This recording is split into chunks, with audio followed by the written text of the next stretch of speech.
Pro Group Management. Workers' comp that works for you. This is 7 at 7 from the Las Vegas Review-Journal. Good evening, I'm James Schaefer. Thanks for joining us on 7 at 7. In top story sponsored by Nevada Hand Silver Sky Assisted Living Community. Learn more at nevadahand.org. We have an update on the statue that was stolen from the Girl Scouts of Southern Nevada, and it's a happy one. Las Vegas police have recovered the bronze statue that was stolen Saturday from in front of the Girl Scouts headquarters. We have hundreds and thousands of members that are very excited and happy that it's returned. And I think it's an example of the Las Vegas Police Department's team showing leadership and showing partnership with the Girl Scouts and other organizations in town. No arrests have been made in the theft of the statue.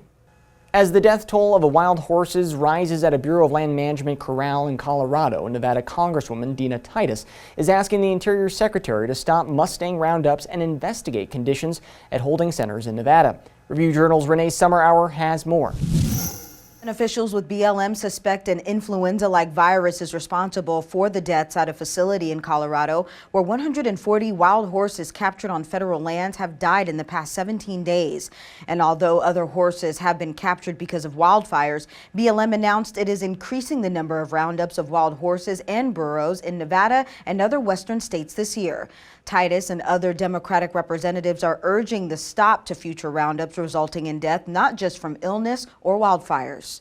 And earlier this year, as you might recall, Titus asked for investigation into the roundups themselves when they held a roundup outside of Ely, Nevada, and helicopters were used, and in the footage that was seen by the public, one little foal snapped its leg in a very gruesome manner. That horrific video sparking public outcry. As many as a dozen horses died in that February roundup by BLM west of Ely, and about 2,000 Mustangs were removed due to overpopulation and public land degradation. The event prompted wild horse advocates to file a lawsuit in federal court seeking a stop to the gathering, citing animal cruelty. And a judge rules a court was justified in giving prosecutors access to medical records in former Raiders receiver Henry Ruggs DUI case. Ruggs' girlfriend, who is not facing charges, has been fighting the release of her medical records. Prosecutors say they are trying to show she suffered significant injuries in the crash that killed a Las Vegas woman and her dog.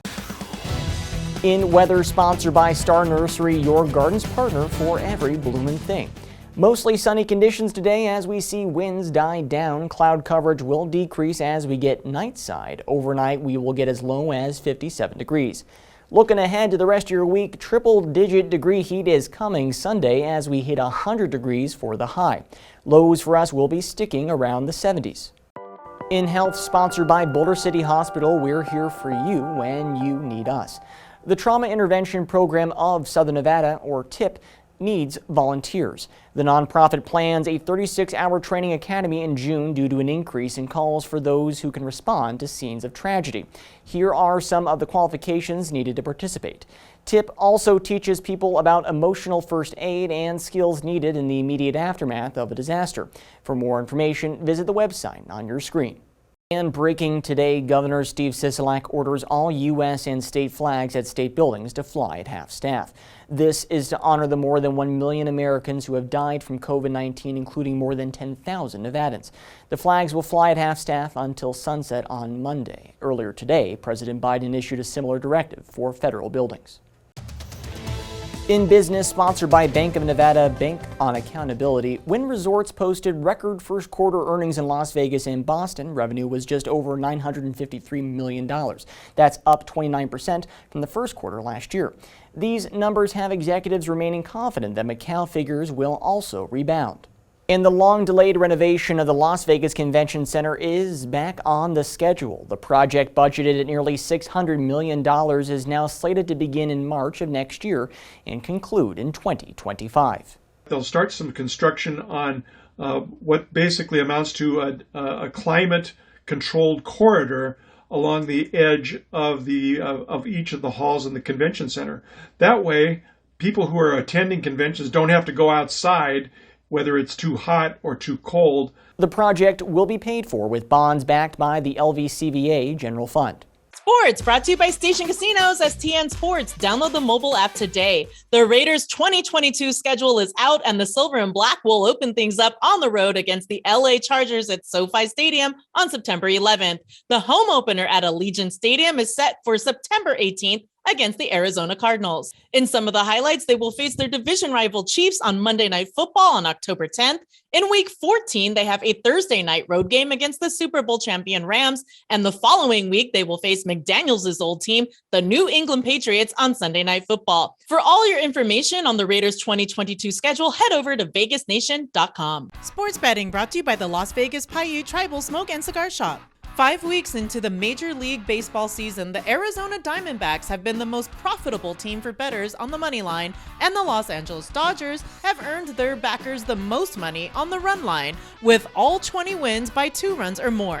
The Los Angeles Angels, New York Mets, and New York Yankees have also made money for bettors during a season that has seen a notable decrease in scoring and totals at sportsbooks. For all the details, read Todd Dewey's column at lvrj.com. In Lifestyle, sponsored by Visit Laughlin, an easygoing getaway filled with good food, good people, and good times on the river. A new Italian eatery is set to open next week. The upscale Toscana Ristorante and Bar will focus on food from Tuscany, located in Italy at Park MGM. Dishes such as bean stew and ravioli will be featured along with a wine cellar holding more than 450 Italian varietals. Toscana Ristorante and Bar by Italy will be open starting May 18th. And elementary students show off their hard work by selling fruits and vegetables during the downtown Henderson Farmers Market. The students learn how to grow produce in hydroponic gardens through the city's homegrown Henderson program. In entertainment, tomorrow, of course, is Friday the 13th, and a local convention promises to bring the scare factor.